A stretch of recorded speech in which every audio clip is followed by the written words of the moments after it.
नमस्कार. आपण ठीक आहे सगळ्याला सुरुवात करूया. प्रथमतः मी आपल्या सगळ्यांची माफी मागतो. आम्ही सगळे कारण आमची प्रेस प्रचाराची सभा पुण्यात होती आणि उशीर झाल्यामुळे तिथून निघायला वेळ लागला आणि इथे आम्हाला पोहोचायला वेळ झाला. त्यामुळे आपल्या सगळ्यांची आम्ही क्षमा मागतो आणि इतक्या वेळ आपण थांबला त्याबद्दल आपल्या सगळ्यांना धन्यवाद. आज आपण इथे अखिल भारतीय मराठी चित्रपट महामंडळ पंचवार्षिक निवडणूक 2026 ते 2031 या निवडणुकीच्या प्रचाराची सभा आज आपण साक्षी आहे. मी आमच्या पॅनलतर्फे जे उमेदवार उभे आहेत त्यांची ओळख करून देतो.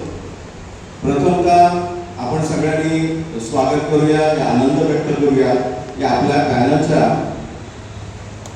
वर्षाताई उसगावकर या बिनविरोध निवडून आल्या. त्याच्या टाळ्यांचं स्वागत करू.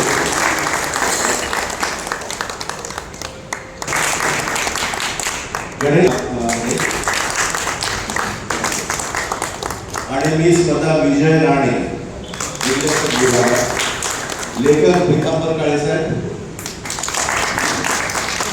अभिनेता आनंद काळे, छायाचित्रण महेश देशपांडे जे सातारचे आहेत, निर्मिती व्यवस्था मिलिंद आश्रेकर, ध्वनिलेखन निलेश गुप्ते, रंगभूषण सदानंद सूर्यवंशी, प्रसिद्धी आणि वितरण विभाग प्रकाश जाधव, नृत्य दिग्दर्शन अनिल सुतार, कला सतीश भिडकर आणि कामगार गट रणजित जाधव करतो. आणि आपण आलात त्याबद्दल पुन्हा एकदा आपण आपल्याला आम्हाला उशीर झाला तुम्ही थांबला त्यासाठी पण पुन्हा एकदा आभार. आता आपण या प्रचार सभेला सुरुवात करूया. पहिल्यांदा मी असं म्हणतोय की ह्या सभेचं आयोजन साताऱ्यात केलेलं आणि साताऱ्याचे जे महेश देशपांडे आहेत त्यांनी आपले विचार व्यक्त करावे आपल्यासोबत मी त्यांना विनंती करतो. माझी काही वेगळी ओळख होण्याची गरज नाही कारण 30 वर्ष मी या लाईनमध्ये आहे. प्रचार फिल्ममध्ये आपण काम करतो. पुस्तक फिल्म आणि गेली 8 वर्ष मी काम करतो.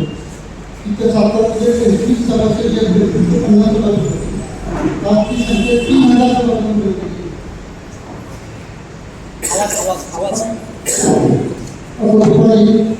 काही वेळ झाली तर काही लोकांनी तुम्ही प्रतिक्रिया ऐकलेली आहे त्याच्यावर पण थोडं तुम्हाला बोलणं गरजेचं आहे. आता अध्यक्षांनी जे पहिल्यांदा सांगितलं की सातारा ऑफिसने काहीच काम केलेलं नाही. तर जेव्हा 8 वर्षापूर्वी सातारा ऑफिस माझ्याकडे देण्यात आलं तर शाखा ओपनिंग करण्यासाठी अध्यक्ष आणि 30 लोकांचं होते. त्यानंतर सातारा खर्च चालू पहिला वर्गातून मी शाहूकरांमध्ये चालू तो जर आपण तर कुठल्याही केंद्रांच्या पैसे घेण्यात आलेले होते आणि त्याला 1,000 लोक होते. त्यानंतर दरवर्षी महामंडळ सातारातर्फे ऑडिशन घेतले ते ऑडिशन सातारा केलेवाल्यांना दिली आहे आणि त्याच्यानंतर लोकांनी जास्तीत जास्त काम दिलं. तर नाट्यक्षेत्रातले लोकांनी लोकांसाठी त्यांना आपण सहकार्य करून त्यांचे काही अडचणीचे प्रश्न आपण सोडवले. अगदी महाराष्ट्रामध्ये समाज सिनेमाचा जो वाद झाला तो पण सातारा सगळ्यांनी एवढं करत असताना लॉकडाऊनच्या काळामध्ये कोरोना जेव्हा झाला तेव्हा साताऱ्याचं कोरोनामध्ये झालं. सातारा शाखेतर्फे सर्वांनी मदत गोळा करून त्यांच्या पाठीशी आपण लोक उभे राहिले.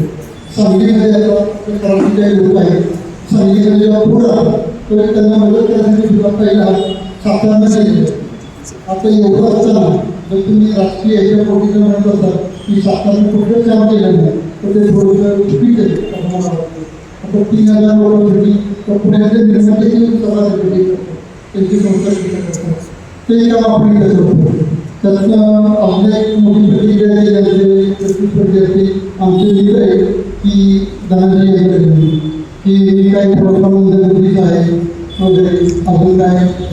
आता प्रश्न असा आहे की ते संध्याकाळी जे असतं ते पुढे कार्यक्रम करून असतो की त्यांची कदाचित जास्त झाली असेल, सकाळी त्यांची उपयोगी नसेल, त्यामुळे त्यांनी भाषा वापरली, त्यामुळे ती गोष्ट सिरियसली घेत नाही आणि त्याकडे लक्ष पण देत नाही. आणि आपण ते म्हणजे त्यामुळे ते इथनं पुढं आपल्याला करायचं आहे. आणि जे 5 वर्ष आता हिशोबाला त्यांनी एक प्रश्न काढला तर 17 टक्क्यामध्ये मी कोकण सांगायला की जर तुम्ही 100 रुपये गोळ काढून दिला तर मी 17 रुपये बंद करून तर मी 10 लाख रुपये त्यांनी एवढं प्राधान्य काम केलं झालं. आणि आमचा पाळायला जो आहे की दरवेळी प्रोजेक्ट केली आहे. आता कुठला जर मतदान असेल तर शेवटचे शासनाचे उमेदवार आहे ते नियुक्त झाले. आता जे काय म्हणजे डॉक्टर ऑफिस पाटील उभे आता आत्तापर्यंत 4 वेळा झाले निवडणुकीला, 4 वेळा ते नुसते पडलेले नाही, ते ज्या पॅनलकडे उभे राहिलेले ते पॅनलला घेऊन ते पडलेले. आता त्यामुळे या ज्या पॅनल आहेत ते नेहमीप्रमाणे ते पडतील आणि त्यांच्या पॅनलला घेऊन पडतील की या वेगळ्या गोष्ट नाही. आणि जे मेडिकल आमचे जेव्हा लोक ते गंभीर की जे अशी लोक आहेत काय की जे 5-5 टर्म झाले 30 वर्ष 35 वर्ष ते प्रामाणिकपणे काम करतात आणि त्यांच्याकडे दाय नाही की आता वेगळ्याची 5 वर्ष पुढची 5 वर्ष त्यांनी जी काही अवस्था केलेली आहे ती न चांगल्याकडे करते. कारण साखर ऑफिसला काही वेळ आहे की त्यांच्याकडे फी घ्यायची, त्यांची कारणे घ्यायची, कोणती दिली पण मी त्यांना कारण म्हणून की काय दिलं म्हणायची ती काळ त्यांच्याकडून आली. आता याच्यावर मी थोडंसं काय म्हणतो शेवट ज्या त्यांनी जर मिटिंग घेतली असेल तर त्यांना न्याय मिळाला होता की सगळे लोक आपण मतदान करू शकले पण दुर्दैवाने ते मतदान नाही करू शकले. त्यामुळे हात जोडून त्याचे आपले जे उपस्थित मतदार आहेत त्यांना विनंती करतो हे पॅनल नाही की आपली एक चळवळ आहे की आपली महामंडळ वाचवायची. अन्यथा आपल्याला सांगावं लागेल की कधी काही असं महामंडळांचं होतं तर त्यामुळे तुमच्याजवळ यातली जी लोक आहेत त्यांना आपण जास्तीत जास्त प्रवृत्त करूया आणि ही लोक निवडून आणून कारण आमचे तुम्ही अध्यक्ष होणार आहे मी उपाध्यक्ष होणार आहे तर कुठल्याही कोणाचाही हे नाही. फक्त चांगली लोक फक्त बसून ते महामंडळ चांगल्या पद्धतीने चालवावं एवढीच आमची कळकळीची विनंती. त्यामुळे आम्ही हा जोडून शेवटी करतो की जी संस्था मी 8 वर्षाची चालवली ती संस्था बंद न पडता तुमच्या पाठीमागे ती महाराष्ट्रभर परत पूर्ण काळी आपण चांगल्या पद्धतीनं डिजिटल करून नवीन खूप काही उपक्रम आहेत आपण ते डिजिटल करू शकतो.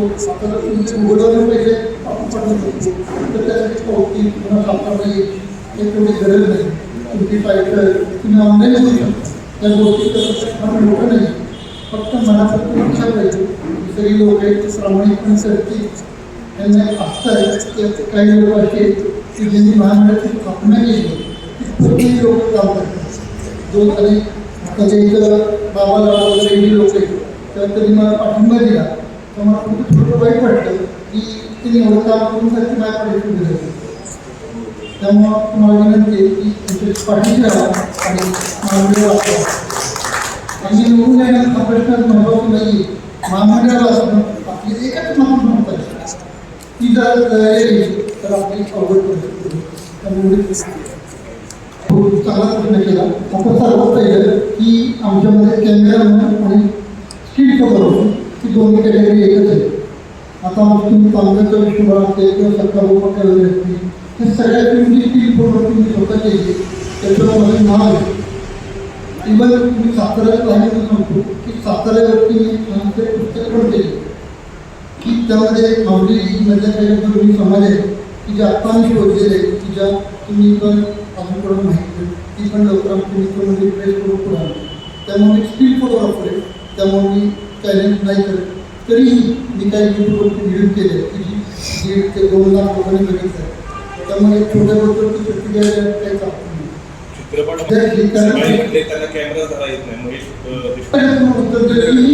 कॅमेरा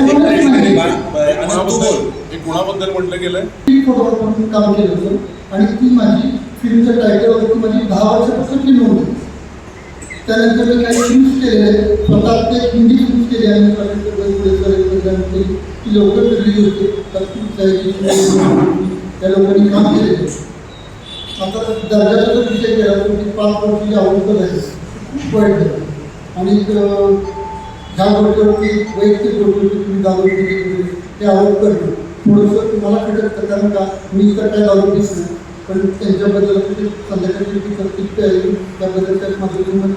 म्हणजे दारू पिऊन सकाळी दारू पिऊन आता काही लोक मला बोलणे त्यांच्या सातारमधला पण एक निर्माण आहे की ते दारू पिऊन वगैरे काय बोलत लोक, कारण ती भाषा थोडीशी वापरणं मंदबुद्धी आहे वगैरे ती थोडीशी आपल्या संस्कृतीला चित्रपट क्षेत्राला ती धरून आहे असं मला वाटतं.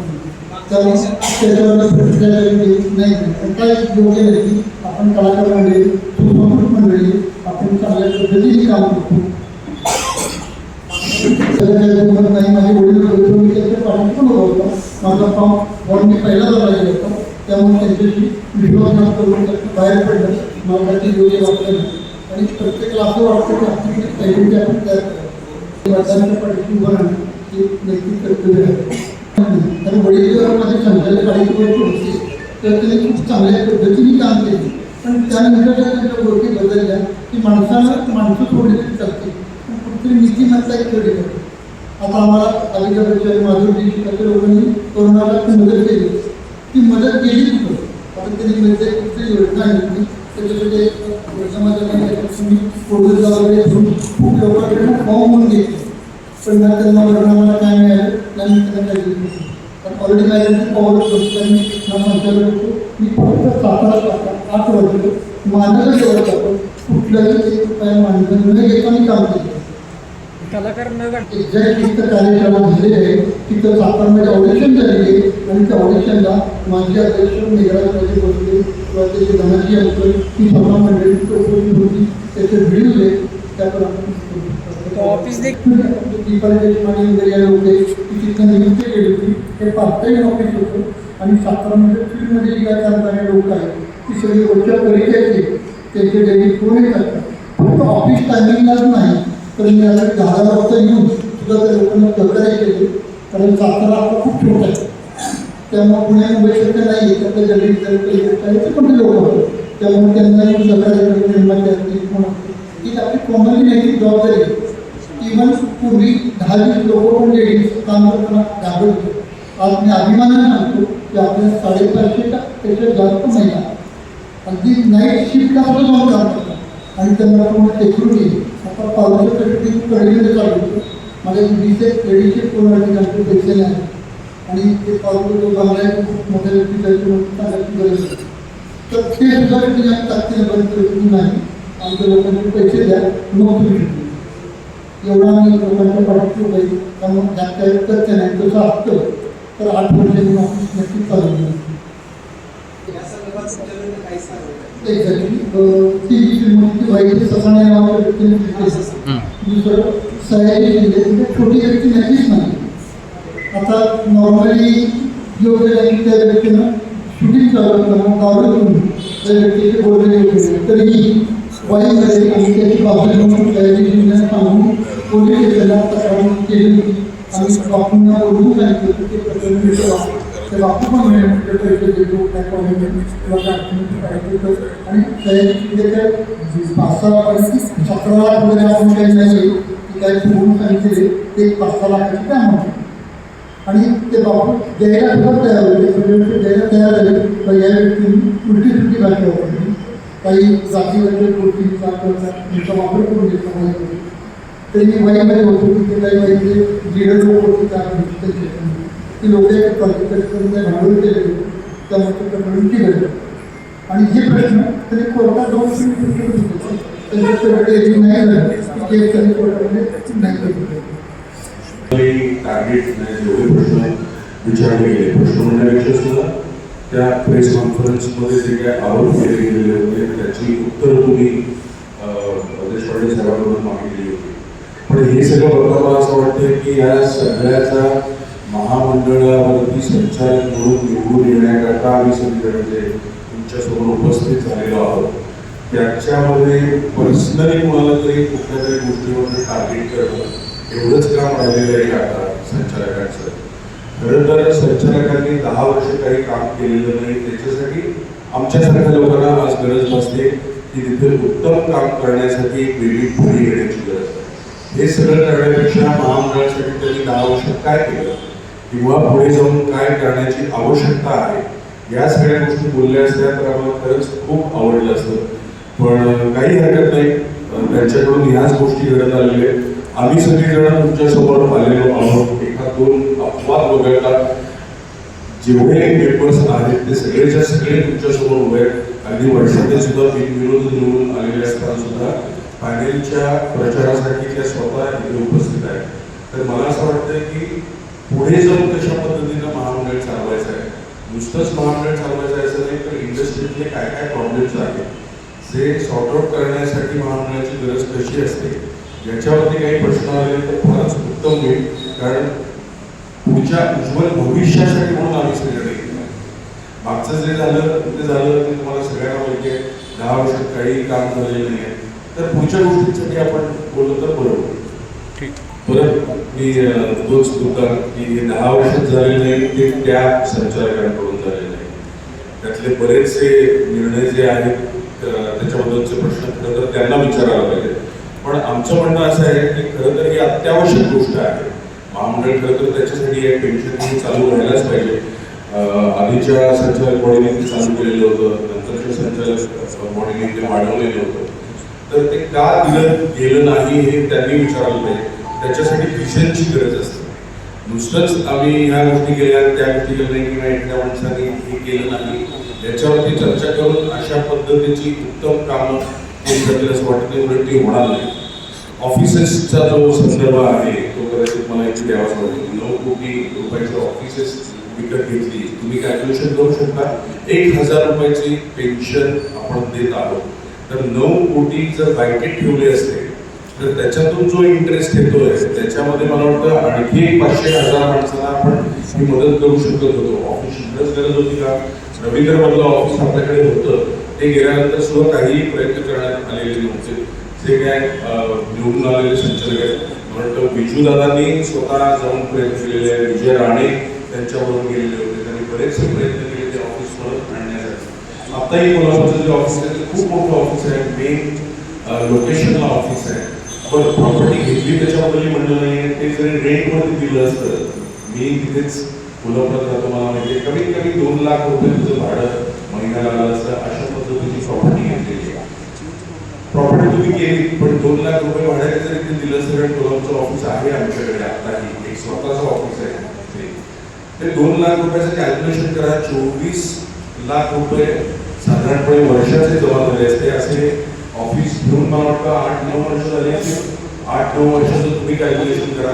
त्याच्यामध्ये त्या सगळ्या पैशांमध्ये आणखी किती जणांची पेन्शन वाटू शकला असता तुम्ही. तर हा शेवटी विजनचा भाग आहे. अशी आपले मित्र त्यांनी काही प्रश्न विचारले की तुमचं कॅमेराचं स्किल, चलचित्र आणि स्थिर चित्रण हे दोन्ही त्याच्यात आहेत. इथे ऑडिशन देण्यासाठी आम्ही आलो नाही आहे, आम्ही आमच्या फील्डमध्ये उत्तम काम केलेलं आहे. आम्ही इथे आलेलो आहोत ते एक विजन घेऊन काही चांगल्या गोष्टी करण्याकरता.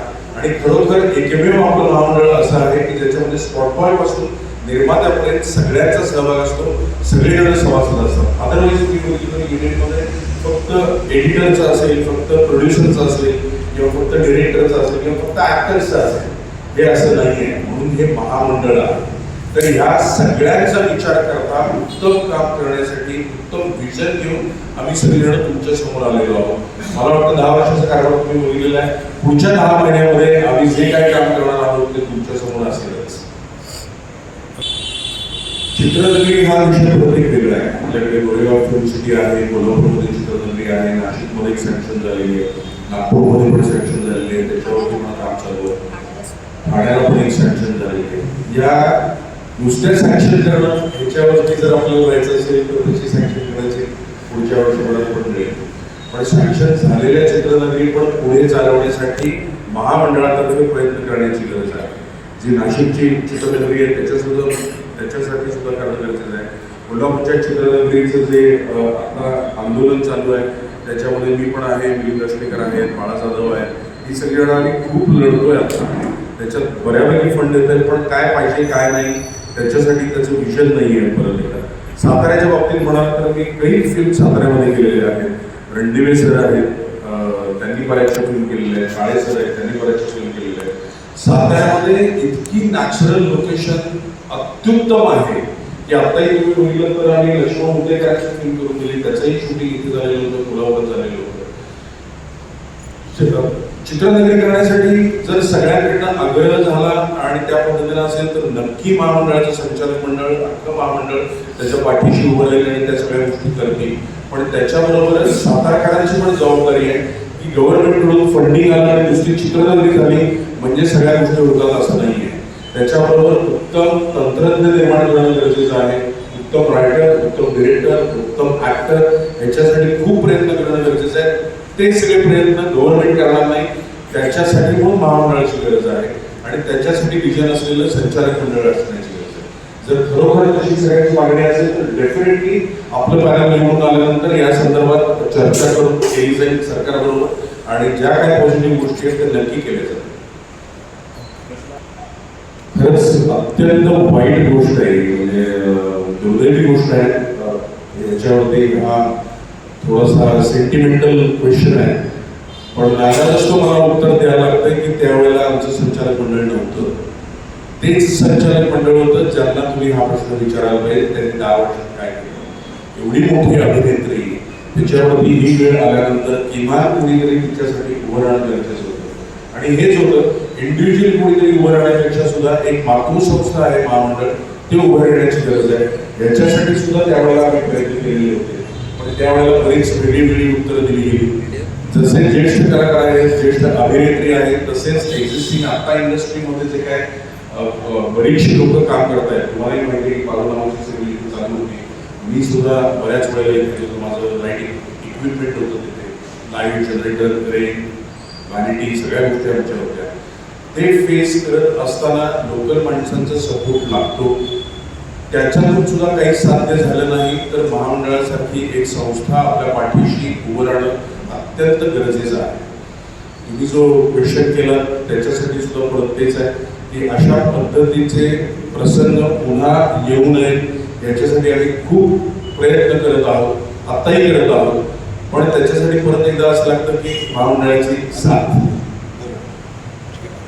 Very good question. जयप्रभाच्या आंदोलनात पण परत मी आहे, मिलिंद दशमेकर आहे, सतीश पेडकर आहे, देशपांडे आहेत, विजय शिंदेजी तर ऍक्टिव्ह मेंबर होते. या सगळ्या तिथे पण आम्ही आंदोलन केलेलं होतं. त्याच्यातली फॅक्ट समजून घेण्याची गरज आहे. राजा महाराजांनी ज्या वेळेला ते दिलेलं होतं त्यावेळेला मला काय काय शब्द आहे, चित्रपट व्यवसायासाठीच स्टुडिओ राहायला पाहिजे. ह्याच्यामध्ये असं आहे ते ज्या वेळेला त्यांनी जागा दिलेली होती त्याच्यात अट होती की ही जागा फक्त आणि फक्त चित्रपट व्यवसायासाठी वापरली जावी. 7.5 एकर जागा होती, त्यातली मला वाटतं आधीच 6.5 एकर जागा गेलेली होती आणि आता 3.5 एकरसाठी हा सगळा वाद चाललेला होता जी हेरिटेजमध्ये गेली. त्याच्यासाठी आम्ही बराच अभ्यास केला. महामंडळामध्ये पण त्यावेळेला आम्ही बरेचसे प्रयत्न केलेले होते. ती जागा विकत घेण्यापेक्षा सुद्धा आत्ताही तुम्ही फॅक्ट तुम्हाला माहिती आहे का नाही मला माहिती नाही, एनडी स्टुडिओ जो आहे नितीन देसाईचा 750 एकरच्या आसपास असेल, तो सुद्धा गव्हर्नमेंटने विकत घेतला आणि तो अटॅच केलेला आहे आता गोरेगाव फिल्म सिटीला. त्याचं कामकाज सगळं तिथून चालतं. तर फक्त महामंडळानेच तो विकत घ्यायला पाहिजे असं नाही आहे. महामंडळाचं जे फंडिंग आहे ते आम्ही आमच्या संचालक मंडळाचा असा विचार आहे की ज्यांना खरंच गरज आहे, जे वयस्कर आहेत त्यांच्यासाठी खर्च केला जावा. ह्या सगळ्या गोष्टींसाठी आपलं गव्हर्नमेंट बसलेलं आहे. त्यांच्याकडे जाऊन जर पाठपुरावा केला तर ह्या गोष्टी नक्की साध्य झाल्या असत्या. त्याच्यातही माझं म्हणणं असं आहे की इलेक्शनमध्ये ज्या काही पद्धतीनं ओळखीचा वापर केला जातोय किंवा ज्या पद्धतीनं सगळ्यांकडे जाऊन गोष्टी विचारल्या जात आहेत, एवढी जर ओळख असेल तर ह्या ओळखीचा वापर करून अशा पद्धतीच्या गोष्टी का केल्या गेल्या नाही, 10 वर्षात काय केलं गेलं, किंवा जे GR मधून नाव काढण्यात आलेलं होतं ज्याच्यासाठी एनओसी लागायची महामंडळाची अनुदानासाठी किंवा ते सुद्धा करणं अगदीच शक्य होतं. रवींद्रचं जे ऑफिस आहे ते करणं शक्य होतं, ते केलं गेलेलं नाही. ज्या पैशाचा वारेमाप उधळपट्टी आता चाललेली आहे त्याची खरंच गरज आहे असं वाटतं महामंडळाच्या इलेक्शनमध्ये येण्यासाठी? मला नाही वाटत. एवढेच पैसे जर ते सगळे महामंडळाच्या कॉर्पस फंडामध्ये जर जमा झाले असते तर इथल्या बऱ्याचशा गरजू जे काही कामगार वर्ग आहे किंवा इतर आहेत त्यांच्यासाठी खरंच खूप अत्युत्तम काम करता आलं असतं.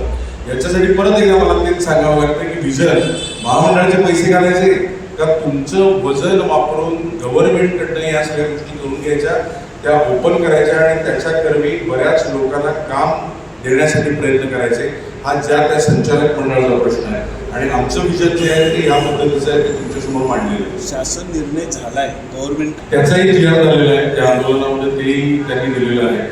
मला वाटतं त्या जी आरमध्ये एक अट होती की कॉर्पोरेशनकडे द्यावं, कोल्हापूर कॉर्पोरेशनकडे त्याचे पैसे जे आहेत ते किंवा त्याच्या बदल्यातली जागा असं काहीतरी ठिकी त्याच्यामध्ये ऑप्शन दिलेलं आहे त्यांनी. ते पण आम्ही मागे लागून करून घेऊ याची आम्हाला खात्री वाटते. त्याच्यात एवढा प्रॉब्लेम नाही. खरं तर ही गोष्ट तेव्हाच सॉर्ट आउट व्हायला पाहिजे की जी झालेली नाही आहे. पण आमचं संचालक मंडळाला तर डेफिनेटली ही गोष्ट आम्ही करू शकू असा आम्हाला विश्वास आहे. त्याचं नाव आहे चित्रकर्मी. आम्ही आहोत चित्रकवी, आम्ही आहोत चित्रकर्मी नवे राजकारणी अशी त्याची टॅगलाईन आहे. हे सगळं जे काय चाललेलं होतं 10 वर्षामध्ये, जे काय विषय आलेले होते किंवा जी कामं झालेली नव्हती, पुढे जाऊन बऱ्याचशा गोष्टी करण्याची गरज होती. या सगळ्यामधून आम्ही वेगळ्या वेगळ्या विभागातून एकत्र आलेली आणि समविचारी जी मंडळी आहे ती आल्यानंतर आमच्यात चर्चा घडली की हे खरोखर याच्यातले जे गोंधळ आहे, जे भ्रष्टाचार आहे किंवा जे प्रश्न पडलेले आहेत किंवा बऱ्याचशा लोकांसाठी केलं जाणारं काम आहे, प्रोड्युसरसाठी काही गोष्टी करण्याची आवश्यकता आहे, त्यांचं वितरण करताना जे प्रॉब्लेम्स येत आहेत ते आहेत, याच्यासाठी म्हणून आपण खरंच तिथे उतरण्याची गरज आहे. आणि ते किती सिरियस आहे त्याच्यासाठी कदाचित तुम्हाला लक्षात येईल की वर्ष 82 काळेसाहेब आज इलेक्शनमध्ये आहेत आणि स्वतः सगळीकडे डोर टू डोर फिरून चित्रकर्मी या पाण्याचा प्रचार करतायत आणि सगळ्यांना सांगतात कप बशी या चिन्हावरती 14च्या 14 जणांना शक्य मारा आणि आम्हाला निवडून द्या. वर्ष 75 रणदिवे सर कैक फिल्म केलेला माणूस ते स्वतः या प्रचारामध्ये डोर टू डोर सगळीकडे फिरत आहेत. वर्षा उजगावकर जे त्यांना खरंच गरज आहे का हे सगळं करण्याची? नाही, पण मनातून खरी इच्छा आहे, महामंडळावरती प्रेम आहे, या चित्रपट व्यवसायामध्ये जी जी लोक काम करतायत त्यांच्यासाठी उत्तम काहीतरी घडायला पाहिजे ही गरज आहे. त्याच्यासाठी ही सगळी माणसं एकत्र आलेली आहेत. विजय पाटकर सर त्यांचा फॉर्मही बाहेर दिले गेलेला नाही आहे, त्यांचा फॉर्म आता नाही आहे, त्याच्यामध्ये उमेदवार म्हणून नाही आहे, पण तरी सुद्धा त्यांची प्रबळ इच्छा आहे की इंडस्ट्रीमध्ये काहीतरी चांगल्या गोष्टी घडणं अत्यंत आवश्यक आहे. या समविचाराने आम्ही सगळेजण एकत्र आलेलो आहोत आणि म्हणून हे चित्रकर्मी नावाचं पॅनल स्थापन केलेलं आहे. त्याला दुसरं कुठलंही नाव दिलेलं नाही आहे. कारण आम्ही याच्यातले तुम्ही बघताय त्याच्यात कुठले तरी बिल्डर व्यवसायातून आले किंवा काय असं नाही आहे. कितीही लॉस झाला तरी परत चित्रपटच बनवणार, कितीही प्रॉब्लेम आला तरी चित्रपटच क्रिएट करणार, कितीही प्रॉब्लेम आला तरी चित्रपटातच राहणार. गणेश शिंदे सारखा माणूस इथलाच. गणेश आणि माझी ओळख त्यावेळेला तो तंबूमध्ये सिनेमे रिलीज करत होता तेव्हाची आहे. ज्या काळामध्ये मी आणि अर्काताई फिल्म करत होतो, सुवर्ण काळ होता त्यातला, तंबूमध्ये प्रचंड पैसे मिळत होते. तो माणूस प्रत्येक ठिकाणी जाऊन तंबूमध्ये ते फिल्म्स दाखवायचा. आज तो प्रोड्युसर झालेला. तो मागच्या वेळेला सुद्धा आपण थोडासा साताऱ्यातच तिथे होतो त्यावेळेला तो जिंकतो. ह्याला म्हणतात चित्रपट व्यवसायाच्या संदर्भातली आस्था. काय वाटेल तर झालं तो माणूस चित्रपटच बनवणार. तर अशा माणसाच्या पाठीशी उभं राहण्याकरता महामंडळ पाहिजे का नाही? प्रत्येक वेळेला झीच प्रोड्यूस करेल किंवा कुठला तरी मोठा स्टुडिओ प्रोड्यूस करेल असं नाही आहे. असे जे छोटे छोटे प्रोड्युसर आहेत ते 4 प्रोड्युसर एकत्र करा, ज्याचं रजिस्ट्रेशन महामंडळात असेल. या महिन्यातल्या 4 शुक्रवारी हे प्रोड्युसर फिल्म रिलीज करतात, त्याला एकत्र आणा, त्या 4घांचं काहीतरी प्रमोशन करा.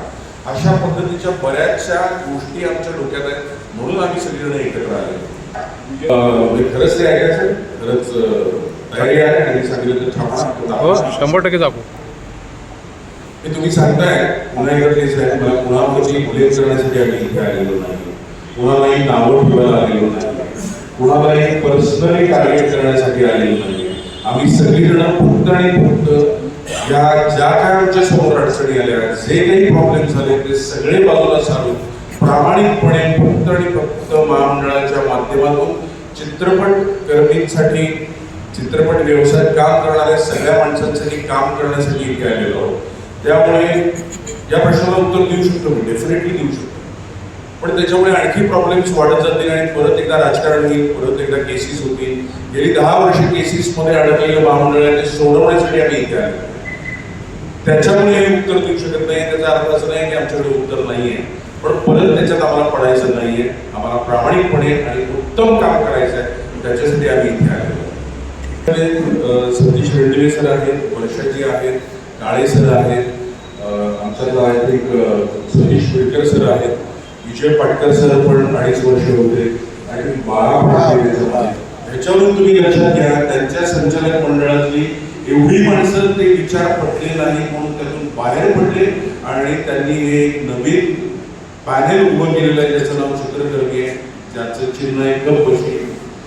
याचं कारण जे आहे ते तुमच्या समोर आहे. ते विचार पटले नाही, ते काम होत नाही आहे, वारंवार वादावादी होते म्हणून त्याच्यातून बाहेर आले आणि नवीन पॅनल केले. तशाच पद्धतीनं मतदार सुद्धा त्याच्यातून बाहेर पडतील, मतदार सुद्धा आमच्यापर्यंत पोहोचतील, मतदार सुद्धा गपबशी या चिन्हावरती शिक्का मारतील आणि आमच्या पॅनलला बहुमताने निवडून देतील याची मला खात्री आहे. कारण जोपर्यंत बहुमत होत नाही तोपर्यंत त्या संचालक मंडळामध्ये काम करणं अत्यंत अवघड असतं.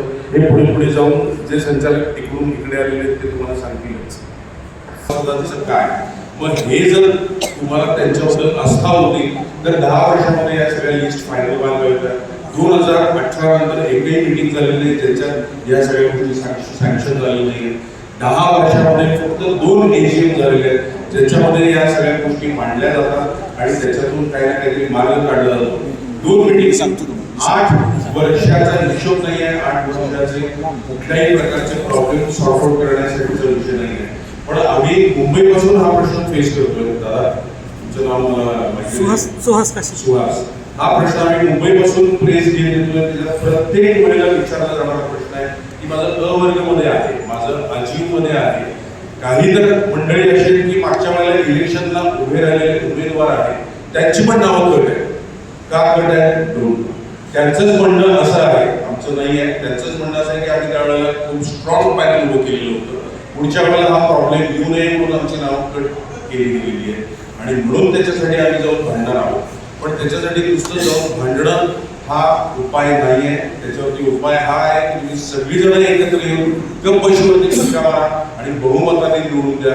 आमचं पॅनल ज्या वेळेला येईल त्यावेळेला पहिल्या मीटिंगमध्ये त्याची जी काय पूर्तता करायची असते विजयजींना माहिती आहे. त्या सगळ्याच्यात पहिलं काम आमचं हे असेल की जेवढे सभासद ज्यांनी पैसे भरलेले आहेत त्यांच्याकडे पावती आहे पण कार्ड पण आलेलं नाही आहे किंवा कार्ड आहे अजीव सभासद आहे पण मतदानाचा हक्क नाही आहे, या प्रॉब्लेमवरती कायमस्वरूपी काही ना काहीतरी तोडगा काढणं हे आमचं पहिलं काम असतं. 21ला मुद्दा काय सिग्नल याच्यावरती बोलू नका. आता आपण तुम्ही प्रश्न विचाराच. सर्वप्रथम तुम्हा सगळ्यांना मी पुन्हा एकदा खूप नमस्कार करते आणि धन्यवाद देते. तुमच्या सगळ्यांच्या तुम्ही सगळे माझे हितचिंतक आहात असं मी मानते, शुभेच्छुक आहात आणि सर्वसाक्षी परमेश्वराच्या कृपेने आणि तुम्ही सगळ्यांच्या कृपेने मी बिनविरोध निवडून आलेली आहे. त्याबद्दल तुम्हा सर्वांना मी धन्यवाद देते आणि अर्थात श्रीमती नीलम शिर्के सामंत यांनाही धन्यवाद देते कारण त्यांनी फॉर्म मागे घेतला म्हणून माझी बिनविरोध निवड झाली. पण तरीसुद्धा जर मी त्या रिंगणात उतरले असते आणि त्यांना मी स्वतःही सांगितलेलं आहे की तुम्हाला जर उभं राहायचं असेल तर तुम्ही जरूर उभे राहा माझ्या विरोधात. कारण निवडणूक कशासाठी असते? मतदारांसाठी असते आणि एका स्पोर्टिंग स्पिरिटने आपण ती लढायची असते. 2016मध्ये माझ्या विरोधात मोठी मोठी नावं होती. निवेदिताताई सराफ होत्या, पूजाताई सावंत पवार होत्या, नंतर दीपाली सय्यद होत्या, अजून 2 होत्या. तर त्यांच्याबरोबर मी सभांमध्ये सुद्धा गेले, सगळ्यांशी पर्सनली भेटले आणि कॅनव्हसिंग करून प्रचार करून ते त्यातून निवडून आलेले होते. त्यामुळे ती जी प्रक्रिया आहे त्याला मी घाबरत नाही व्यक्तिशः. पण परमेश्वराची इच्छा होती आणि तुम्हा सगळ्यांच्या शुभेच्छा होत्या म्हणून ते असं घडून आलं. त्याबद्दल मी स्वतःला अतिशय भाग्यवान समजते आणि त्याच्याबद्दल तुम्हाला धन्यवाद देते. आणि त्याचबरोबर जरी मी बिनविरोध निवडून आले तरी सुद्धा मी खूप त्या आनंदात आहे आणि संतुष्ट आहे असं नाही. कारण पॅनल निवडून आलं पाहिजे. चित्रकर्मी हे 14 उमेदवार ज्याची मोठ सतीशजी, महेशजी, आपले पिकावरजी, विजयजी या सगळ्यांनी मिळून बांधली ती बोट. आणि ती बोट बांधणं सोपं नव्हतं आणि ती बांधून आष्टेकरजीसाठी किंवा आनंद काळेजी ज्यांनी भरघोस काम केलेलं आहे, खूप योगदान केलेलं आहे. तसंच आपले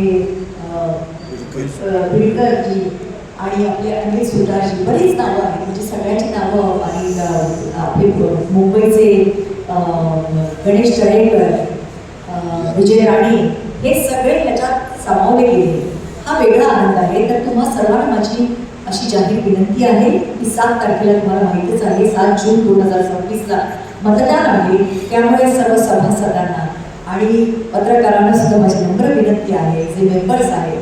आणि मला माहिती आहे बरेच मेंबर्स मला भेटतात. जसं आता तुम्ही तुमचं दुःख व्यक्त केलं, ते आमच्याबरोबर आहेत, पण तरी सुद्धा त्यांचं मत आम्हाला मिळू शकत नाही आणि ते स्वतः सुद्धा वंचित आहे. जर लाईफ मेंबर याच्यापासून वंचित राहू शकतात तर अवर्गाची कार्य म्हणजे कहाणी असेल हे आपण समजू शकतो. पण असं नाही व्हायला पाहिजे. जर आमचं पॅनल तुम्ही निवडून दिलं, सगळ्यात आधी एजंडावर हा एजंडा असला पाहिजे की सगळ्यात आधी यांचा अंतर्भाव त्या वोटिंग लिस्टमध्ये, वोटर्स लिस्टमध्ये झाला पाहिजे. आणि हे मुख्य काम असेल. त्याच्या व्यतिरिक्त आपल्या महामंडळाचा निधी हा वाढला पाहिजे. कारण निधी वाढला तर आपण बऱ्याच गोष्टी करू शकतो. कारण बऱ्याच गोष्टी फायनान्समुळे अडतात कुठल्याही क्षेत्रात. तर तो आपला निधी कसा झाला, इतकी वर्ष जमा जे 9 करोड होते ज्याचा आपण सगळ्या प्रॉपर्टीज घेतल्या, हा सगळा सभासदांचा पैसा आहे. कारण आपल्याला कोणी चॅरिटी करून मध्ये देतं. जसं अलकाताईंनी 9 लाख दिले मध्ये. आजच आम्हाला कळलं की आपले सूर्यकांतजी पांढरे स्वर्गीय त्यांच्या ट्रस्टमधून आपल्याला 3 लाख आलेले आहेत मागच्या वर्षी. तर असे जे आपल्याला मिळतात, हा जो फ्लो आहे तो येतोच आणि अतिशय चांगली गोष्ट आहे. पण मुळात हा जो कॉर्पस किंवा निधी गोळा होतो तो सभासदांच्या स्वतःच्या पैशातून आणि त्यांच्या सभासदांच्या वर्गणीतून. तर हा आपण उगाच प्रॉपर्टी घ्यायची किंवा मुंबईचे सभासद म्हणतील नाही आम्हाला हे पाहिजे, वास्तू पाहिजे, त्यामुळे आपण घेऊया ऑफिस. मग कोल्हापूरचे म्हणतील आम्हालाही पाहिजे, पुण्याचे म्हणतील आम्हालाही पाहिजे. असं करून करून करून करून सगळ्यांनी आता पुण्याला ऑफिस आहे, असेट्स आहेत, मी मान्य करते, ते कुठेही जाणार नाहीये, ही चांगलीच गोष्ट आहे. पण 2 ऑफिसेस घ्यायची गरज काय होती? तिथे आता ते 2 ग्रुप्स तसेच पडून आहे किंवा मध्ये. तर ते खरं म्हणजे विकले गेले पाहिजेत अशा मताची मी आहे. त्याच्यामुळे आपला निधी वाढू शकतो. कोल्हापूरचं आपलं चाललंय ना ऑफिसमध्ये काम.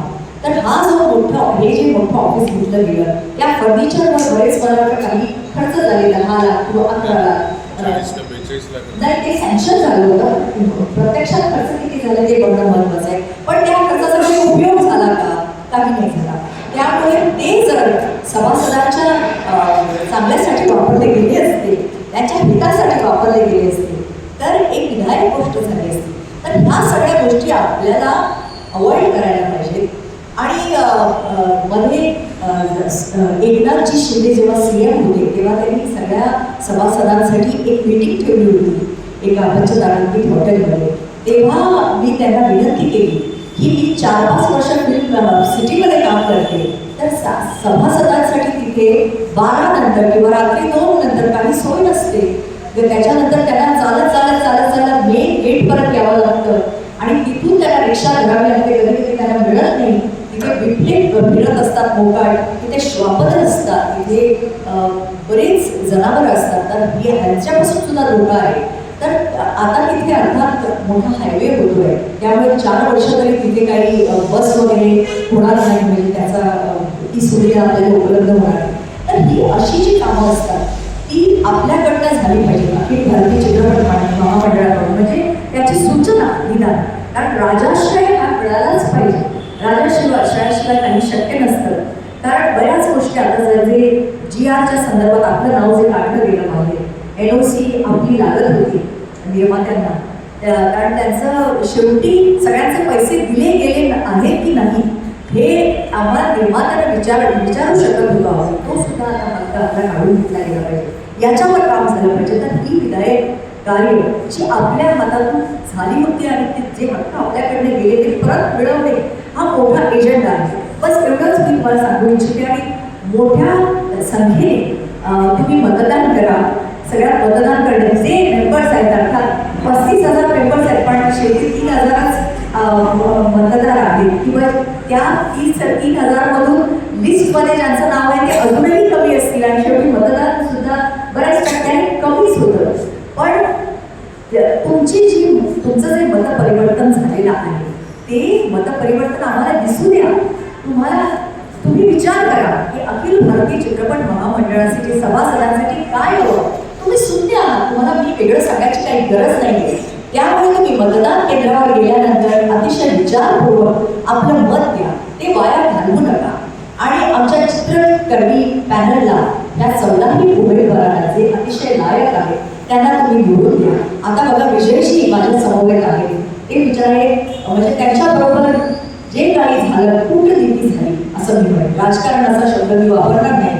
आणि त्याच्यामुळे त्यांचा फॉर्म जो आहे तो पोचलाच नाही योग्य वेळेला. आणि त्यांना कळेपर्यंत ते मुंबईत होते, फॉर्म कोल्हापुरात होते, ते करणार तरी काय होते, ते अगदी होण्यापेक्षा करणार तरी काय होते. आणि पोटतिडकीने ते व्यक्त झाले सोशल मीडियावर जे काय आहे आणि बरंच ते व्यक्त झाले. सगळ्यांना कळली त्याची कैफियत. तर त्यांच्यासारखा एक लायक अभिनेता, एक मोठा स्टार आणि एकेकाळी अध्यक्ष असलेला मोठा अभिनेता तो आज वंचित होतो, याच्यासाठी शोकांतिका नाही. आणि तरी सुद्धा ते आज प्रचाराला उभे आहेत. याच्यासाठी त्यांचा विशेष अभिनंदन करते. आणि प्रत्येक ठिकाणी आता मुंबईला ते आले, पुण्याला ते आले, इथे आले, काय गरज होती याची, इतकी एनर्जी वेस्ट करायची काय करते. कारण का शूटिंग नाही आहे. आता तुम्ही म्हणतात बरेच कलाकार वंचित आहेत.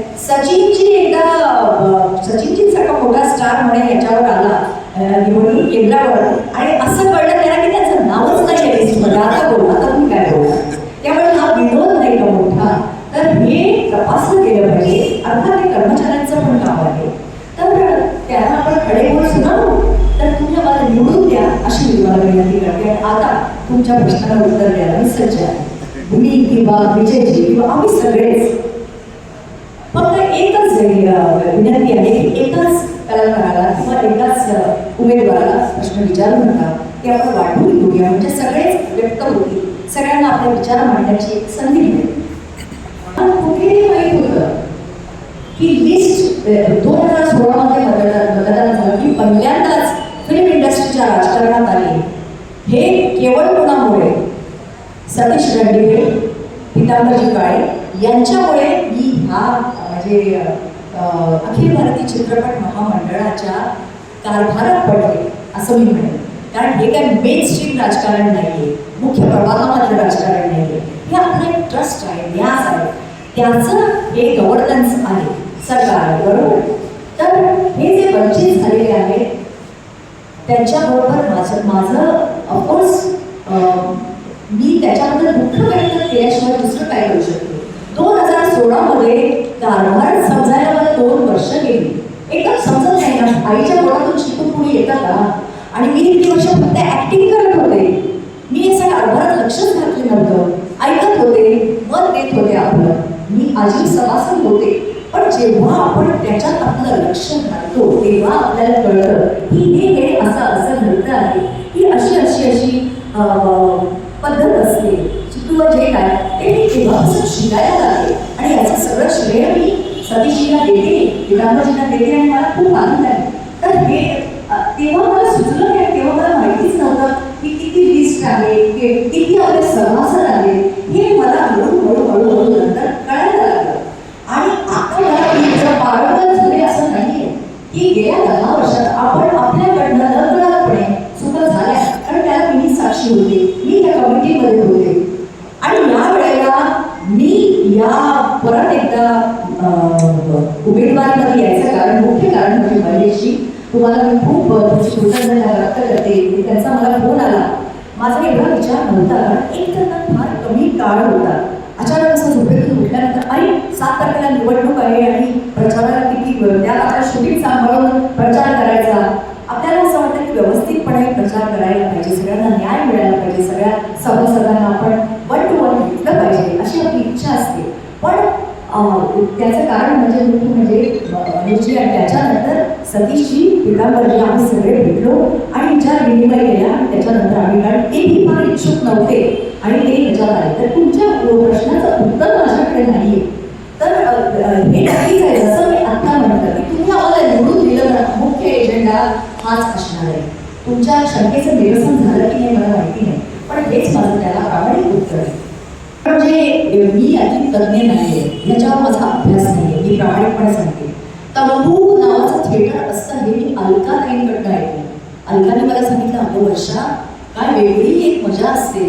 ते मी माझे पिक्चर घेऊन तिकडे जाते आणि तिकडे इतके ते सुपरहिट होतात आणि इतकी गर्दी होते, असं की मला 15 वर्षांपूर्वी का 20 वर्षांपूर्वी सांगितलं होतं. आणि मला आश्चर्य वाटलं, म्हणजे असं असतं एवढं यश तंबू थिएटरमध्ये. त्याच्यानंतर मला वाटतं एक सिनेमा सुद्धा त्याच्यावर आला होता, तशाच काही नावाचा, टुरिस्ट टॉकीज. तर ही टुरिस्ट टॉकीजच आहे. तर याच्यावर तुम्हाला सांगते, एक सुशील, आता मी त्याचं नाव विसरते, दिल्लीचे आहेत ते. आपल्या गोवा फिल्म फेस्टिवल तुम्हाला माहिती आहे, गोवा हे परमनंट व्हॅल्यू झाले आहे, ही गोव्याची आहे इंटरनॅशनल फिल्म फेस्टिवल. तिथे ते सुशील जे आले आणि त्यांनी तिकडे एक AC तंबू थिएटर उभं केलं. एक उदाहरणार्थ म्हणजे निसाचं द्यायला, सगळ्यांना उदाहरण द्यायला. तिथे मी बाहुबली पिक्चर पाहिला त्या तंबू थिएटरमध्ये, त्या AC तंबू थिएटरमध्ये. तुमच्याकडे कोणी तो पाहिला, अनुभव घेतला असेल अशा प्रकारचा घेतला असेल, हे का घेतला असेल की नाही हे मला माहिती नाही, पण तो मी अनुभव घेतला. स्टिरिओ साऊंड म्हणजे इतका डॉल्बी साऊंड सकट तो मी अनुभव घेतला, इतका सुंदर. म्हणजे आणि पाऊस पडो की त्याच्याशी बोलले त्याच्यानंतर, तेव्हा मी महामंडळावर नव्हते. तर मी त्यांना विचारलं, पण हे तुम्ही कसं तयार करा. आणि ते ना ट्रकमध्ये ते अपलोड करतात आणि ते गावोगाव, फक्त त्याला एक मोकळं मैदान पाहिजे असतं, मोठं मोकळं मैदान. पाऊस असो, गारा पडू दे, काही पडू दे, ते तंबू थिएटर तिथे उभं राहतं. अर्थात त्याचं भाडं जास्त असेल, ते मराठी चित्रपट, पण हा एक चांगला पर्याय आहे. पण तो इथे चालला नाही. त्याच्याबद्दल त्यांनी मला वाटतं पत्रकार परिषद घेतली कुठेतरी नागपूरमध्ये, जेव्हा विंटर सेशन होतं तिथे सुद्धा प्रेझेंटेशन केलं. पण त्याचं पुढे काय झालं ते मला माहिती नाही. आणि या बाबतीत जरूर म्हणजे असा जर एक पर्याय मिळाला तर काय गरज आहे मल्टिप्लेक्सची, काय गरज आहे. आणि हे जे टुरिस्ट टॉकीज आहे, थोडंसं महाग हे टुरिस्ट टॉकीज असेल, पण हा एक चांगला पर्याय आहे असं मला वाटतं. आणि त्याच्यात तुम्हाला पूर्ण एक अनुभव मिळतो. म्हणजे टुरिस्ट टॉकीजमध्ये सुद्धा काही मर्यादा येऊ शकतात ना, इथे काहीही मर्यादा नाही. जसं तुम्हाला एखाद्या फिल्ममध्ये डॉल्बी साऊंड सकट तो चित्रपट दिसतो, तसा तो तुम्हाला त्या थिएटरमध्ये दिसतो. आणि हे टुरिस्ट टॉकीज जे आहे AC सकट आणि चांगल्या डॉल्बी साऊंड सकट, याच्या बाबतीत नक्कीच ते सुशीलजी जे आहेत दिल्लीचे, त्यांना आम्ही नक्कीच कॉन्टॅक्ट करू. तर तुमच्या ह्या प्रश्नाला माझं हे उत्तर आहे. तर थोडासा महागडा पर्याय आहे, पण तो चांगला पर्याय आहे. जर क्लब करून जर आपण त्याच्याबद्दल वर्गणी जमा केली, अशा पद्धतीने आपण आपले पिक्चर दाखवू शकतो. खूप वाईट वाटतं. अशा प्रकारे कोणाचा निवडणुकीचा अधिकार डावू शकतो. आणि त्यात मला त्यांच्यासारखीच मला सगळं काम करायचं होतं. आम्हाला 42 झालीच आणि मी चुकून सगळ्यांचंच काम केलं. प्रोड्युसर पण आहे, डायरेक्टर पण आहे, ॲक्टर. त्यामुळे सगळ्या गोष्टी थोडीशी माहिती, आपल्याला जी माहिती आहे ती नवीन निर्माता, नवीन लेखक, नवीन कलाकार यांना त्या यासाठी हे माझं काम थांबलं. त्यामुळे मला काय करायचं, पण ही काय माझ्या जे विचार आहेत ते समविचाराचे इथे असल्यामुळे मी घ्यायचं. आज मला कुठली मिळणार केलं नाही, पण ही चांगली बघितली प्रामाणिकपणे फरक सांगते. त्यात आरोप प्रत्यारोप बिलकुल नाही.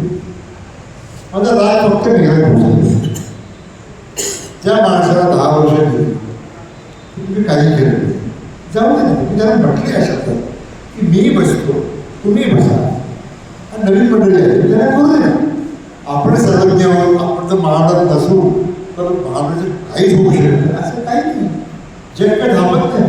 खूप चांगली आणि खूप विचारवंत, खूप हुशार आदर्श लोक जगात आहे. सातारा आहे, पुण्यात आहे, मुंबईत आहे, कोल्हापूर सगळीकडे आहे. त्याला करू दे. आपण नावासाठी किती वर्ष झाले पण राहायला हरकत नाही. ते केलं कधी केलं का 5 वर्ष काही नाही असा विचार काय काय गोष्टी होऊ शकतील त्याच्यासाठी काय नाही म्हणजे कारण असे काय 3 लाख वगैरे काय झाले इंडियन पूर्ण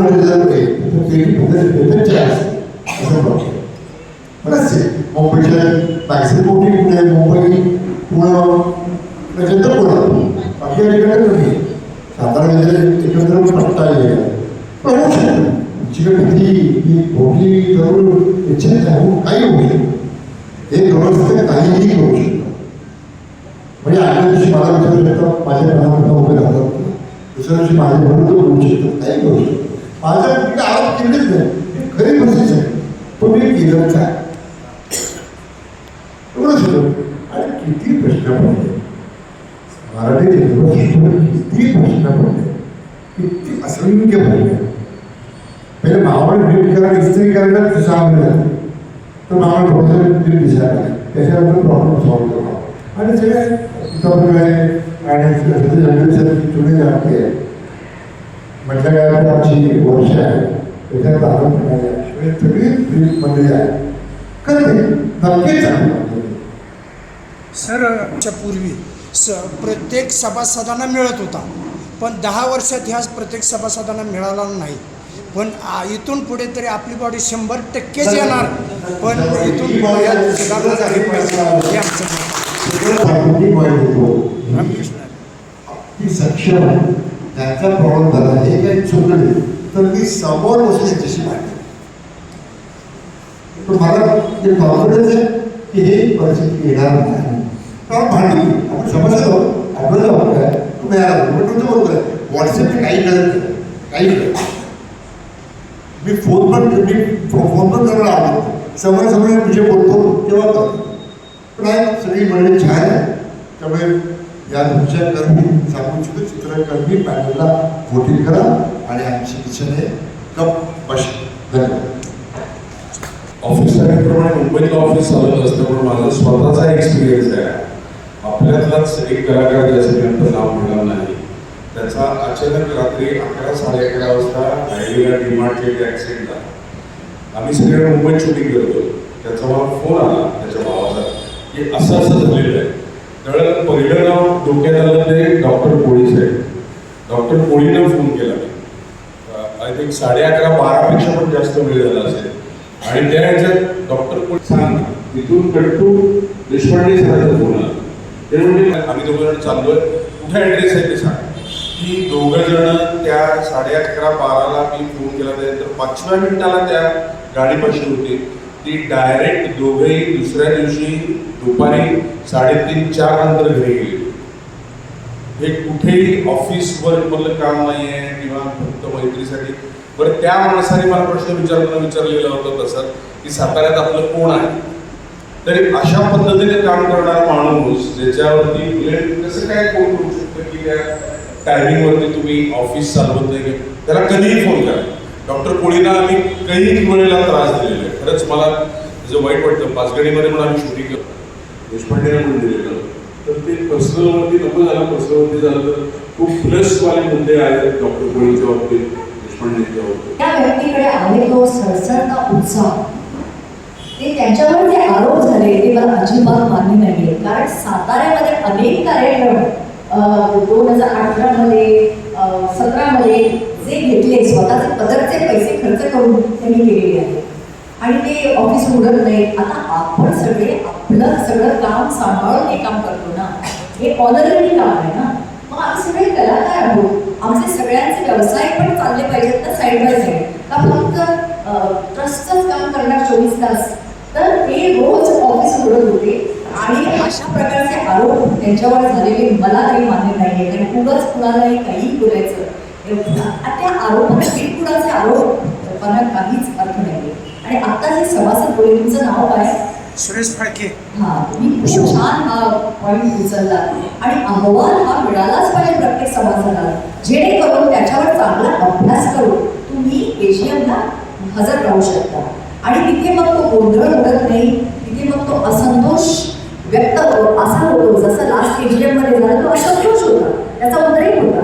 कारण अहवाल न मिळाल्यामुळे तुम्हाला कळतच नाही काय चाललंय, ग्रुपवर सगळ्या घटक काय काय चाललंय, हा काय विषय आहे, तुम्हाला पूर्णपणे ते समजलं पाहिजे.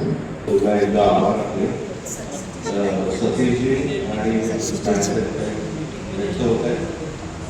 आणि हे असं चाललं असेल तर यात काही हे करणं खशील नाही, म्हणून आम्ही बिलकुल मनातून विचार काढून टाकला होता. अरे बाबा, कोण करतात ते कारभार करू दे, नाममात्र तिथं बोर्डावर नाव ठेवण्यात काही अर्थ नाही. पण बऱ्याच सभासदांची आव्हानं पूर्ण आले. अहो, इथं इलेक्शन बिनविरोध करायची चाललेली आहे, तर तुमच्यासारख्या जुन्या संचालकांनी किंवा लोकांनी ज्या इंडस्ट्रीयल बरेचसे 40-50 वर्षे काढले त्यांनी काहीतरी विरोध केला पाहिजे असं काही सभासदांचे बोलले. त्या अशाच फोनमध्ये महेश देशपांडेंचाही मला फोन आला होता. तसे कोल्हापूरचे निर्माते जे विजय शिंदे त्यांनीही फोन केला. असं तुम्ही आपण सगळं काहीतरी करूया. आणि मग आम्ही तो मूड बांधण्याचा प्रयत्न केला. वर्षाताईंची आपल्याला साथ मिळाली आणि हे एक तुमचं पॅनल करण्याचा आम्ही प्रयत्न केला चित्रकर्मी नावाने. आणि नंतरच्या पिरियडमध्ये आनंद काळे, आष्टेकर या लोकांची आम्हाला साथ मिळाल्याने असं आमचं पॅनल पूर्ण शक्तीनिशी आता उभं आहे. आता आम्ही काय करणार आहोत यात करूनच दाखवू. खूपच जाहीरनाम्यामध्ये बोलण्याचं मी सांगण्यात काय होशील नाही. फक्त एवढं निश्चितपणे जी महामंडळाची जी गेल्या 7-8-10 वर्षाची काही भांडण तंटा आणि ही जी काही चेतू झाली, जी प्रतिष्ठा होती ती सगळी धुळीला मिळाली. ती प्रतिष्ठा परत महामंडळाची विश्वासार्हता मिळवून देण्याचा आमचा कार्यक्रमाचा सगळ्यात पहिला प्रयत्न असेल. की वाटलं पाहिजे अरे महामंडळ आहे चांगल्या पद्धतीनं, आता काहीतरी आशा निर्माण करण्यासाठी एक चित्र उभारण्याच्या दृष्टीने जे आम्हाला करता येईल ते आम्ही करणार आहे. आता उरला प्रश्न यांचा होता की सभासद बरेचसे मतदानापासून वंचित झाले. त्यालाही कारण हेच आहे की महामंडळाच्या घटनेनुसार ब वर्ग सभासद झाल्यानंतर तो अ वर्गात जाण्यासाठी त्याचा फॉर्म तपासला जातो, त्याचा एक्सपिरियन्स बघितला जातो आणि नंतर अ वर्गाची यादी केली जाते आणि जनरल ह्याच्यामध्ये कार्यकारिणीच्या मीटिंगमध्ये ती पास केली जाते आणि मग त्याला अ वर्गाचा दर्जा मिळतो आणि त्यानंतर तो मतदानाला पात्र होतो. पण इथं 5-6 वर्षे जर कार्यकारिणीचीच मीटिंग होत नसेल तर घटनात्मक दृष्ट्या ते अ वर्गामध्ये जाणारच नाही. म्हणजे इतका सगळा अधोगतीचा प्रकार झाला आहे. आणि ह्या सगळ्याला आता म्हणलं कुठंतरी आपण जरासा प्रयत्न केला पाहिजे. आता काय करतात ते करू दे म्हणून गप्प बसणं हेही म्हणजे आम्हाला ते म्हणजे खूप मनाला जिव्हारी लागलं असतं. ही काय महामंडळाची चाललेली अवहेलना ती बघत राहणं हे काय खरं नव्हतं. म्हणून आम्ही चला आपण पॅनल करून काहीतरी आपण या गोष्टीला जरा बिनविरोध होऊ द्यायचा नाही. सभासदांच्या मतदानाचा हक्क जो आहे तो हिरावून घ्यायचा नाही. निवडून कोणीही येऊ दे, त्यांनी त्याच्या संसदीय बुद्धीला स्मरून जे काय मतदान करतील. पण माझी तुम्हाला कळलेली विनंती आहे, आमचं जे काय चित्रकर्मी जे पॅनल आहेत ते खरे चित्रकर्मी आहेत, त्यात राजकारणी कोणी नाही. अगदी या व्यवसायाला आपण बरंचसं वाहून घेतलेले सगळे लोक आहेत आणि त्या दृष्टिकोनातून आपली संस्था ही त्या व्यावसायिकांचीच चित्रकर्मी लोकांचीच राहिली पाहिजे, तरच आपली संस्था काहीतरी वाटचाल करू शकेल. आणि त्या दृष्टिकोनातून आमच्या चित्रकर्मी पॅनलला तुम्ही मतदान करावं. आमची तपशी ही चिन्ह आहे, त्यामुळे सगळ्या पॅनलला बहुमताने निवडून द्या. आपण हे चित्र बदलूया. धन्यवाद. उत्तर मिळालेलं आहे मला प्रॉम्प्टिंग आलेलं आहे. त्यामुळे 14 आता ते मी करणार नाही पद्धत ती सभासदांनी करायची. तर हे माझ्या सभासद करतात कारण ते सुज्ञ आहेत, त्यांच्यावर माझा विश्वास आहे आणि ते विचारपूर्वकच मत देतील आणि आपलं मत ते बाहेर घडवणार नाही. चहा मी चहा पित नाही पर्सनली, पण त्याच्यात मी कॉफी घेतली आता. आणि विजय शिंदेबद्दल सुद्धा मला बोलायचं आहे. सतीश चिखलीकर ते नेहमी हसत असतात. पण ते आपलं एकदम मन ठामपणे मांडतात ना कमिटीमध्ये मी ते अनुभवले. म्हणजे आपल्या डिपार्टमेंटचं मत जे आहे ते नाही एवढे झाले पाहिजे पैसे त्याचे एवढे वाढले पाहिजे असं वगैरे ते ठामपणे बोलत असतात. असं बरोबर मी बायको चुकी स्टँडवर पार्ट 1 आणि पार्ट 2 पिक्चर केला आहे. त्यामुळे ते आमच्या पॅनलमध्ये आहे याचा मला खूप आनंद आहे. अनिलजी आहे आणि प्रशांत जाधव आहेत आणि पुण्याच्या विजयजी आहेत, विजयजी आहेत, सगळ्यांना मला आनंद आहे.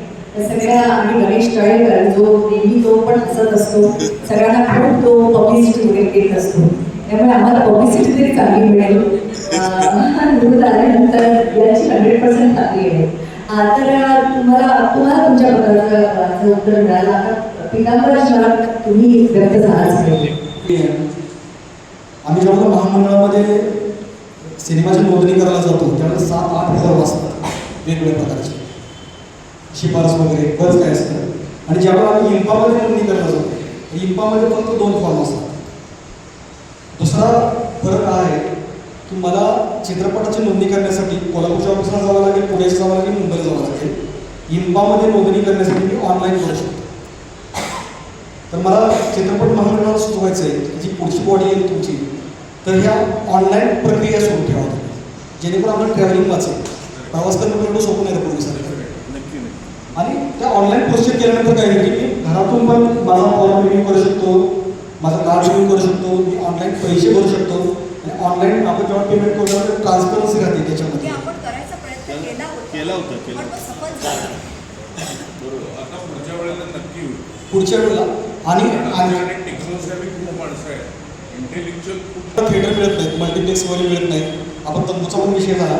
तंबूचा विषय हा परत होणार नाही कारण तंबूमध्ये तेवढ्या फॅसिलिटी आपण देऊ शकत नाही. पण मला असं वाटतं की आपण मराठी सिनेमाला जसं 40 लाख 30 लाख वगैरे अनुदान मिळतं ना, तसं नवीन मराठी चित्रपट गृह बांधण्यासाठी शासनानं अनुदान द्यावं. अशी काही योजना आणता येते बघा. कारण मी ज्या खटाव तालुक्यात राहतो आमच्या 2 तालुक्यात मिळून एकही थिएटर नाही. जर अशा ठिकाणी समजा 50 लाख रुपये अनुदान शासनानं दिलं आणि ते थिएटर फक्त मराठी सिनेमासाठी चालावं अशी अट्टा घातली तर मराठी सिनेमाला सहजासहजी सिनेमा लावण्यासाठी थिएटर उपलब्ध होती. यासाठी चित्रपट महामंडळाकडून पुढे करण्यात आलं तर ते करावं. शासनाला सबमिट केलेलं होतं त्यावेळी पण महामंडळाचा सपोर्ट मागितलेला होता. ती स्कीम अशी होती की ते तुम्ही जो मुद्दा मांडला त्याच्यावरती एक आमचेच काही मित्र आहेत तरी स्कीम मांडलेली होती आणि त्याच्यात प्रयत्न करण्यासाठी महामंडळाचा पाठिंबा मागितलेला होता पण ते काही गोष्टी झाल्या नाहीत. त्यांच्या स्कीमप्रमाणे जे एसटी स्टँड आहेत किंवा छोटे छोटे स्टँड आहेत तिथे खूप मोठी जागा अवेलेबल आहे आणि खूप वेळेला लोक बसची वाट बघण्याकरता फक्त मराठी फिल्म्स रिलीज करण्याकरता त्या एसटी स्टँडच्या वरती किंवा बाजूला किंवा आतमध्ये एखादं थिएटर उभं करणं ज्याच्यासाठीचं फंडिंग सरकार करेल आणि ते चालवण्याचं काम महामंडळातर्फे मार्गदर्शन करून काही जण करतील जे अत्यल्प शुल्कामध्ये फक्त मराठी फिल्म्स तिथे दाखवल्या जातील असा एक प्रोजेक्ट होता. तुम्ही सांगितल्यानंतर आता मला स्ट्राईक झालं कदाचित आपल्याला त्याच्यावर चर्चा करण्याची कृष्ण नावाचा सुद्धा एक योजना होती. म्हणजे जवळजवळ 500 ते 550 महाराष्ट्र थिएटर्स निर्माण होते. त्यांनी सबसिडीची योजना म्हणजे टॅक्स रिफंडची योजना त्याला पॅरलल योजना केली होती. पण दुर्दैवाने शांताराम लवकर गेल्याने ती योजना पुढे चालली नाही. मग मध्यंतरीच्या म्हणजे आजेचं पोद्दार त्यानंतरच्या सुरुवातीच्या काळात सुद्धा बाबा सगळीकडे थिएटर्स व्हावे यावर प्रत्येकानं प्रयत्न केलेला आहे पण तो कार्यान्वित झाला नाही. तर आता सगळ्यात तरी थिएटरसुद्धा शासनसुद्धा प्रत्येक शासनाचं ते या गोष्टीची ती मुले लक्षात घेऊन प्रत्येकजण म्हणतं थिएटर झाले पाहिजेत. आता वादाला आपण समजून थिएटर सगळीकडे होत आहेत निवडणी तत्वावर म्हणा किंवा शासनाने जागा देऊन वगैरे थिएटर्स होते. पण खरी गरज आता काय आहे की प्रेक्षक जे घरात बसलेले आहेत थिएटर समजून त्या प्रेक्षक कसं थिएटरला येईल हे थिएटर जोडं अभियान आपल्याला प्रेक्षकांचं निर्माण करणं गरज आहे. नाही तर थिएटर होतील आणि प्रेक्षक येत नाही घरातच बसायला असेल तर काय उपयोग. म्हणजे लोकांना पटवून दिलं पाहिजे थिएटर जो सिनेमा आहे तो जाऊन थिएटरमध्ये 100 लोक 500 लोकांच्या समूहात बसून शेजारी कोण बसला आपल्याला माहिती नाही. आपण आणि पडदा याच्याशी तद्रूप होऊन जी काय अनुभूती घ्यायची आहे ती केवळ थिएटरमध्येच मिळू शकते. आणि त्या अनुभूतीपासून आता ही पिढी तशी वंचित झालेली आहे बऱ्यापैकी. आणि ते आपण थिएटर जोड अभियान असंही काहीतरी आपल्याला करावं लागेल की जेणेकरून प्रेक्षक थिएटरला आला पाहिजे. बरं ते चांगला सिनेमा असेल तो बघू दे, पण थिएटरला कितीही चांगला सिनेमा असेल तर किंवा थिएटरला येण्याचं प्रमाण कमी आहे. साऊथमध्ये ज्या पद्धतीचं आहे, लोक थिएटरवर सिनेमावर प्रेम करणारे आहे, ते प्रेम आपण त्या भाषेवर करणारे आहे, ते घडलं पाहिजे. त्याच्यासाठी सुद्धा आपला काय सगळ्यांच्या काय करता येईल ते आपण बघू. नवीन नाही, मी सातारचाच आहे.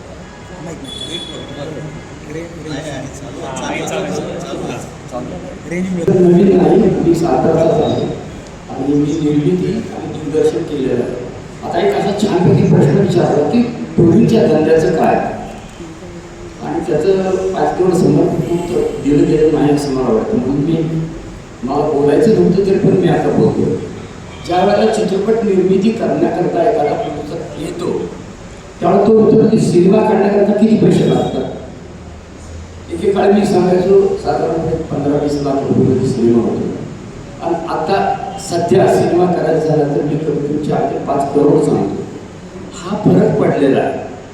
मग निर्माता दुसरा प्रश्न विचारतो की आम्ही 5-6 करोड लावतो, याचे पैसे परत कसे यायचे हे सांगा.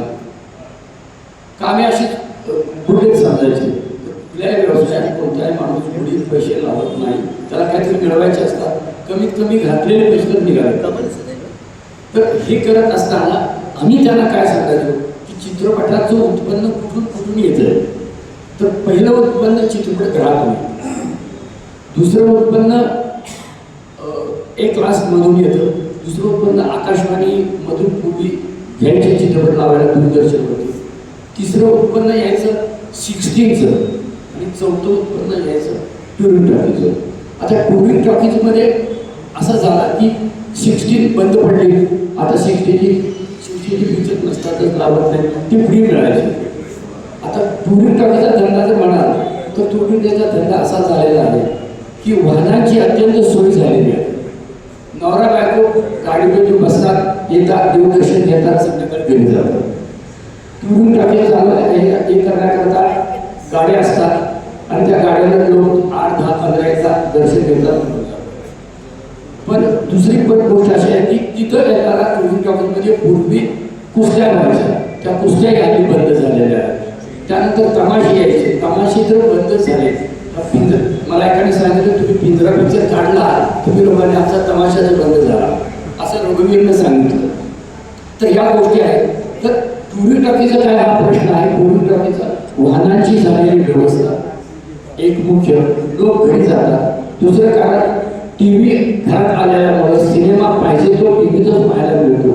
तिसरं आपण चित्रपटगृहात जात होतो सिनेमा पाहण्याकरता, आता चित्रपटगृह तुमच्या खिशात आलेला आहे, मोबाईलवरती तुम्ही सिनेमा बघता. म्हणून इथं टुरिंग टॉकीज पूर्ण संपलेलं आहे. आता राहणाऱ्या सॅटेलाईट वगैरे यांचं धंदा ते पूर्ण संपलेले आहे. आणि थिएट्रिकल बिझनेस तर पूर्ण अशा करता संपलेला आहे. पूर्वी ज्या प्रकारे चित्रपट लावायचे ते एका किंवा 2 चित्रपटगृहात लावायचे. आता चित्रपटगृहामध्ये चित्रपट लावण्याकरता 200-400 शो घ्यावे लागतात. त्याला मोठा खर्च आहे. म्हणजे जेवढी निर्मितीला लागतात तेवढी विचारांना पैसे लागतात. एवढे पैसे निर्मात्यांच्याकडे नसतात. मी स्वतः बऱ्याच निर्मात्यांचे चित्रपट केले, इथं निर्माते माझ्या समोर पण आहे आणि माझ्यापेक्षा चांगली माहिती सध्या गणेशला आहे. गणेश पण बोलेल, त्याला मी सांगणार आहे तू आता लावलेला सिनेमा आहे त्याच्याबद्दल तू बोल. म्हणजे टुरिस्ट संपले, 16 संपले. थिएट्रिकल बिझनेस जो जास्त मोठ्या थिएटरमध्ये तिथं जावं तर तिकिटाचे रेट 150-200, तिथलं खाण्याचे पदार्थ अत्यंत महाग. म्हणजे तिथं मराठी सिनेमा संपला, टुरिंगमध्ये संपला, 16मध्ये संपला. राहता गेले छोटे छोटे थिएटर्स आणि तिथं जाऊन किती उत्पन्न मिळणार. पूर्वी सिनेमाचं बजेट होतं 8 ते 10 लाख रुपये, आता 4-5 करोड झाले. हे पैसे मराठी सिनेमातले. आताची परिस्थिती अशी आहे की 50-40-50 लाखाचे चित्रपट एवढी निर्मिती होत असतात, प्रत्येक चित्रपट येत नाही कारण लावण्याला पैसे नसतात, प्रदर्शनात येतात. म्हणून पूर्वीचा धंदा खऱ्या अर्थानं पूर्णपणे संपलेला आहे. आणि मला आता मी असं दोघांना विनंती करतो की जे प्रॅक्टिकली करतात लोक, गणेश शिंदे आणि दिनेश देशपांडे हे डिस्ट्रिब्युशनमध्ये दर्जी माणसं आहेत. त्यांनी 2 शब्द खरं